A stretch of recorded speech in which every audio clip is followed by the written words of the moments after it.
This is Pulse of Africa, the face and voice of Africa. The story of resurgent and burgeoning Africa is here, only on the Pulse of Africa channel.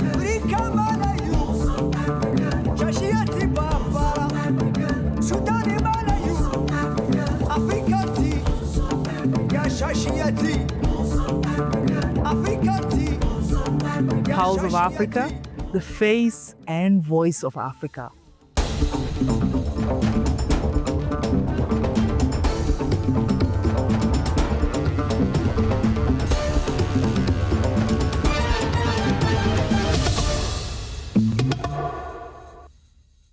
Hello viewers, I'm Tinsai Gabriel and welcome to Pulse of Africa News, bringing you the latest updates from across Africa.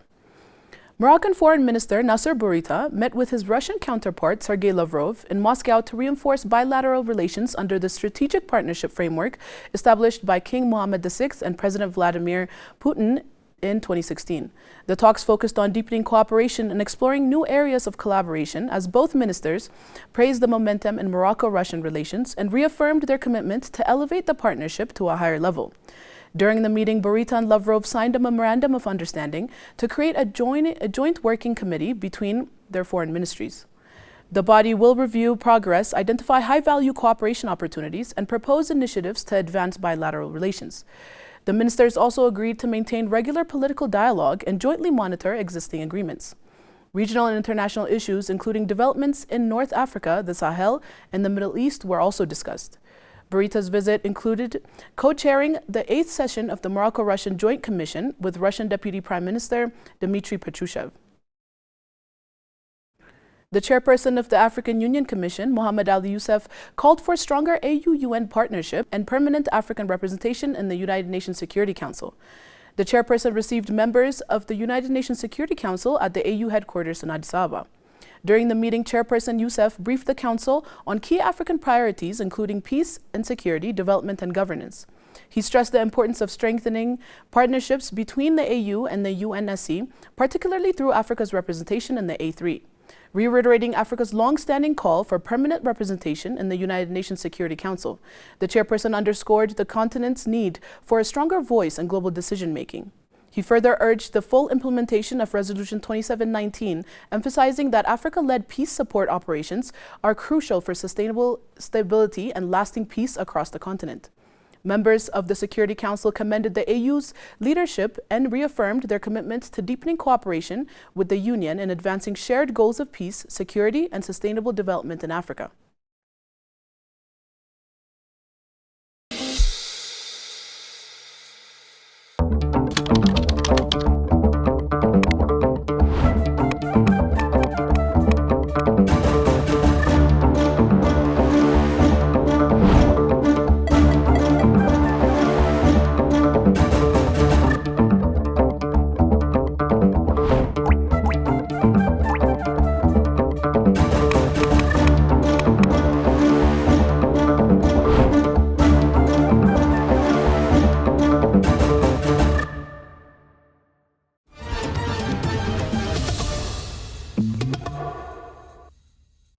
Ghana's President John Dramani Mahama has announced that China has approved an additional 200 million RMB grant to support key development projects in Ghana. President Mahama said the grant followed his bilateral talks with Chinese President Xi Jinping, during which Beijing confirmed the new funding alongside an earlier 200 million RMB facility. According to President Mahama, the combined funds will be used to construct the proposed Aflao Market and renovate the National Theatre in Accra. He described the Aflao Market as a vital trading hub linking Ghana and Togo, aligned with his Resetting Ghana agenda. He also revealed that Ghana and China are finalizing a zero-tariff policy by the end of October to boost trade between the two nations. The discussion further covered cooperation in promoting responsible small-scale mining and expanding investment opportunities.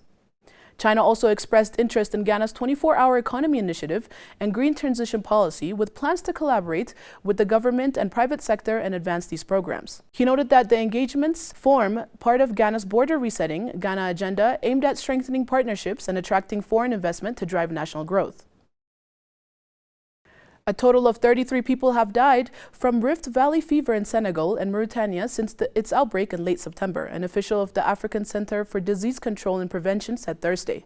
Data released by Yap Boum II, Deputy Incident Manager at the Africa CDC, showed the disease has claimed the lives of at least 20 people in Senegal, with a case fatality rate of 11.7% in 5 regions of the West African country. Speaking during a virtual press conference from the Democratic Republic of Congo, a key health issue around the continent, Yap said 171 confirmed cases have been recorded.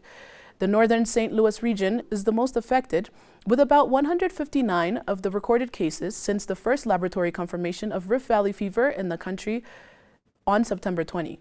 The data also showed that in Mauritania, Rift Valley fever has killed 13 people, while 36 cases have been recorded. The disease has affected 12 regions of Mauritania, with Branca and Trarza the most hit areas.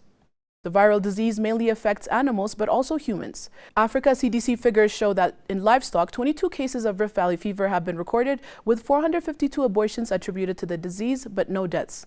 The most common symptoms of Rift Valley fever in people include flu-like fever, muscle and joint pain, and headache.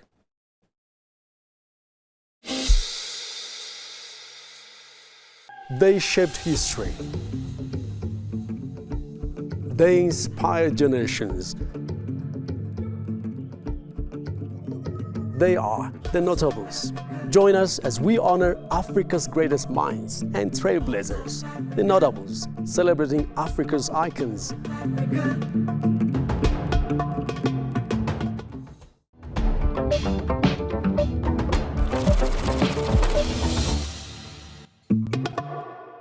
Now to business news. The National Bank of Ethiopia has welcomed the recent 50% increase in IMF quotas, describing it as a positive step towards strengthening the global financial safety net and improving access to resources for member countries. Speaking at the Africa Group 3rd Constituency meeting, on the sidelines of the IMF World Bank annual meetings, Governor Eyob Takeleng called for faster and fairer quota reforms that reflect the current global economic realities.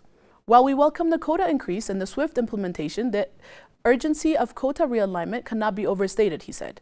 For many African economies, including Ethiopia, the IMF remains the most dependable pillar of the global financial safety net, he said, adding continued delays in realignment risk, leaving these economies without the support they need to navigate global challenges. Governor Eyob also commended the growing consensus to safeguard the quota shares of developing nations, but stressed the need to address persistent underrepresentation. In that same spirit, he added, countries that remain significantly underrepresented, such as Ethiopia, should be prioritized in future quota adjustments to promote a fair, balanced, and inclusive international financial system.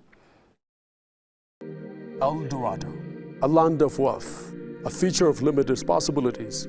This is El Dorado. From natural rich to groundbreaking innovations, discover Africa's untapped potential. El Dorado.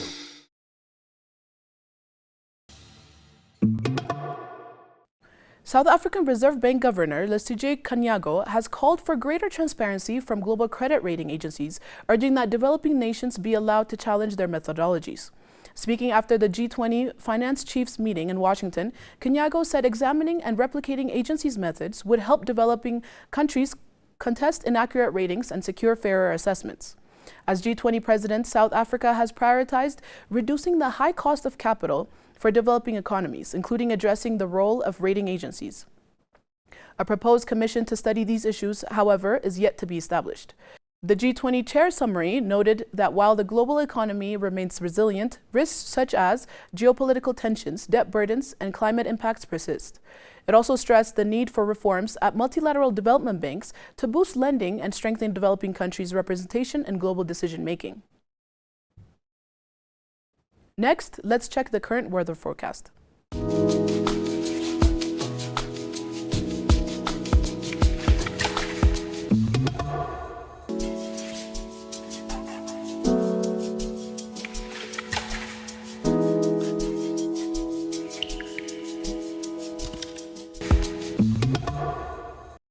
That's all from Pulse of Africa News. Thank you for joining us, and stay tuned for more stories that matter to Africa and beyond.